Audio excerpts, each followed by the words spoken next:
Notice how this bird is just chilling and hanging out with a berry in his mouth?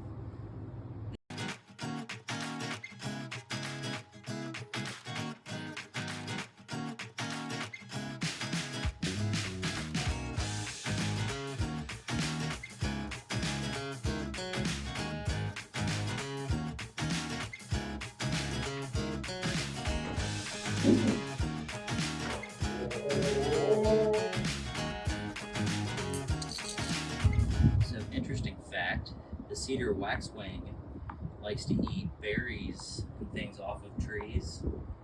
Problem being, in the southeast, in the wintertime, the sugar in the berries concentrates, and then when the weather warms up, it breaks the sugar down, fermenting the sugars, turning it into alcohol. Notice how this bird is just chilling and hanging out with a berry in his mouth?